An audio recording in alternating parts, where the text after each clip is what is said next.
આજ રોજ પ્રદેશ કાર્યાલય શ્રી કમલમ ખાતે પ્રદેશ અધ્યક્ષ તેમજ કેન્દ્રીય જળશક્તિ મંત્રી શ્રી સી.આર. પાટીલજીની અધ્યક્ષતામાં રાષ્ટ્રીય અનુસૂચિત જાતિના પ્રમુખ શ્રી લાલસિંહ આર્યજીની વિશેષ ઉપસ્થિતિમાં તેમજ પ્રદેશ સંગઠન મહામંત્રી શ્રી રત્નાકરજીની ઉપસ્થિતિમાં ભારત રત્ન બાબા સાહેબ ડોક્ટર ભીમરાવ આંબેડકર સન્માન અભિયાન અંતર્ગત પ્રદેશ બેઠક બાદ પ્રેસ કોન્ફરન્સ યોજવામાં આવી હતી। ભારતીય જનતા પાર્ટી એકમાત્ર એવી રાજકીય નૈતિક પાર્ટી છે કે જેના નેશનલ પ્રોગ્રામમાં બાબા સાહેબ આંબેડકર જયંતિ પણ છે। શ્રી લાલસિંહ આર્ય સંવિધાન લખનાર તેમજ દલિત શોષિત વાંચિત પીડિતો માટે સંઘર્ષ કરનાર અને ભારતના રાષ્ટ્ર નિર્માણમાં જેની ખૂબ મહત્વની ભૂમિકા છે તેવા બાબા સાહેબ આંબેડકરજીનું અપમાન કોંગ્રેસ સતત કરતી આવે છે। શ્રી લાલસિંહ આર્ય દ્વારા ભારતીય જનતા પાર્ટી ગુજરાત પ્રદેશ મીડિયા વિભાગ એક અખબારી યાદીમાં જણાવે છે કે પ્રદેશ કાર્યાલય શ્રી કમલમ ખાતે પ્રદેશ અધ્યક્ષ તેમજ કેન્દ્રીય જળશક્તિ મંત્રી શ્રી સી.આર. પાટીલજીની અધ્યક્ષતામાં રાષ્ટ્રીય અનુસૂચિત જાતિના પ્રમુખ શ્રી લાલસિંહ આર્યજીની વિશેષ ઉપસ્થિતિમાં તેમજ પ્રદેશ સંગઠન મહામંત્રી શ્રી રત્નાકરજીની ઉપસ્થિતિમાં ભારત રત્ન બાબા સાહેબ ડોક્ટર ભીમરાવ આંબેડકર સન્માન અભિયાન અંતર્ગત પ્રદેશ બેઠક બાદ પ્રેસ કોન્ફરન્સ યોજવામાં આવી હતી કે જેમાં પ્રેસ મીડિયાને સંબોધિત કરતા રાષ્ટ્રીય અનુસૂચિત જાતિ મોરચાના પ્રમુખ શ્રી લાલસિંહ આર્યજીએ જણાવ્યું હતું કે રાષ્ટ્રીય ક્ષેત્રે પણ ભારત રત્ન બાબા સાહેબ ડોક્ટર ભીમરાવ આંબેડકર સન્માન અભિયાન કાર્યક્રમ યોજાયો। આ કાર્યક્રમ પ્રથમ વખત નહીં બલ્કि અગાઉ પણ સંવિધાન ગૌરવ અભિયાન આદરણીય ડોક્ટર બાબા સાહેબ આંબેડકરજીની જન્મ જયંતિ કાર્યક્રમ દર વર્ષે લગાતાર આયોજિત કરવામાં આવે છે। ભારતીય જનતા પાર્ટી એકમાત્ર એવી રાજકીય પાર્ટી છે કે જેના નેશનલ પ્રોગ્રામમાં બાબા સાહેબ આંબેડકર જયંતિ પણ છે અને આ જયંતિને અનુલક્ષીને આ અભિયાન ચલાવવાનું નક્કી કરવામાં આવ્યું છે। અગાઉ રાષ્ટ્રીય કાર્યશાળા અગાઉ સંપન્ન થઈ છે અને આદરણીય શ્રી જે.પી. નડ્ડાજીનું માર્ગદર્શન મળ્યું। 10 થી 12 તારીખ સુધી પ્રદેશ કાર્યશાળાઓ યોજાશે કે જેમાં આજે ગુજરાત ખાતે પ્રદેશ કાર્યશાળાનું આયોજન કરવામાં આવ્યું તેમજ અત્યાર સુધી 22 કાર્યશાળાઓ યોજાઈ ચૂકી છે। શ્રી આર્યજીએ કાર્યક્રમ સંદર્ભેની માહિતી આપતા જણાવ્યું કે આગામી તારીખ 13 એપ્રિલથી ડોક્ટર બાબા સાહેબ આંબેડકરજીની ગુજરાતભરમાં કે જ્યાં પ્રતિમાઓ છે તેમજ સ્થાનો છે કે જ્યાં સ્વચ્છતા અભિયાન કાર્યક્રમ યોજાશે, જ્યાં પણ આંબેડકરજીની પ્રતિમાઓ છે ત્યાં દીપોત્સવ કાર્યક્રમ યોજાશે તેમજ આ કાર્યક્રમો દેશભરમાં યોજાશે।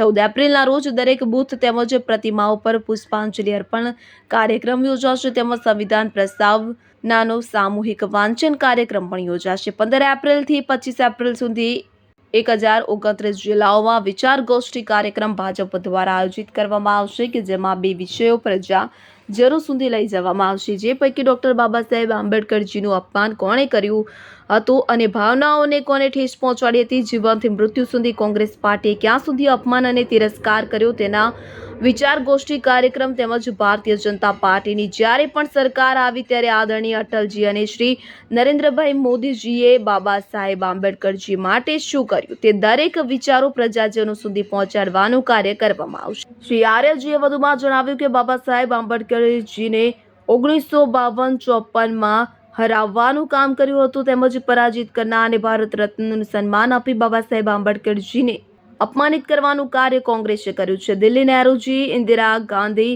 રાજીવ ગાંધીના રાષ્ટ્રીય સ્મારકો બને છે પરંતુ બાબા સાહેબ આંબેડકરજીની અંતિમ યાત્રા દિલ્હીમાં નીકળવાની પણ પરવાનગી નહોતી મળી। સાથે સાથે તેમના પાર્થિવ શરીરને સરકારી વિમાનમાં લાવવાની પરવાનગી ન આપવામાં આવે, તેમના રાષ્ટ્રીય સ્મારક દિલ્હીમાં ન બને અને સન્માન ન મળે તેવું કોંગ્રેસ ઈચ્છે છે। સંવિધાન લખનાર તેમજ દલિત શોષિત વાંચિત પીડિતો માટે સંઘર્ષ કરનાર અને ભારતના રાષ્ટ્ર નિર્માણમાં જેની ખૂબ જ મહત્વની ભૂમિકા છે તેવા બાબા સાહેબ આંબેડકરજીનું અપમાન કોંગ્રેસ સતત કરતી આવે છે। પછાત વર્ગના ઉત્થાન માટે કયા કાર્યો કરવા જોઈએ તેનો કાકા કાલેલકરનો રિપોર્ટ દબાવી રાખનાર કોંગ્રેસ હતી। આર્થિક સ્થિતિના આધારે આરક્ષણ આપવાના બદલે ધાર્મિક આધારે આપવાનો ખેલ કોંગ્રેસની સરકારે કર્યો। આ સંવિધાનમાં વકફ બોર્ડ ક્યાંય નહોતું પરંતુ વકફ બોર્ડ બનાવીને સંવિધાનને ક્યાંક ને ક્યાંક કચડી નાખવાનું કાર્ય કોંગ્રેસે કર્યું છે। કુલ મળીને કોંગ્રેસ પાર્ટી ડોક્ટર બાબા સાહેબ આંબેડકર તેમજ સંવિધાનને અપમાનિત કરે છે।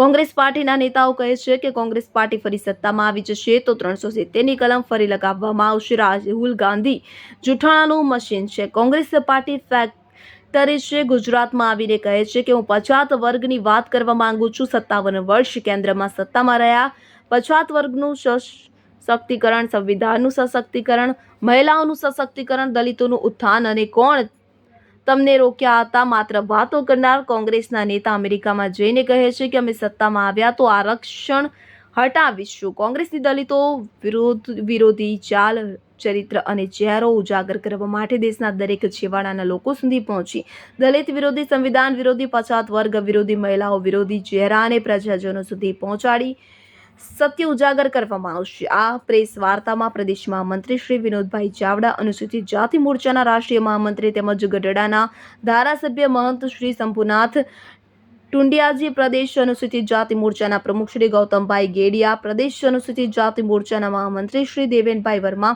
પ્રદેશ મીડિયા કન્વીનર શ્રી ડોક્ટર યજ્ઞેશભાઈ દવે, પ્રદેશ મીડિયા સહ કન્વીનર શ્રી ઝુબીનભાઈ આસરા ઉપસ્થિત રહ્યા હતા. Bureau report, DP news.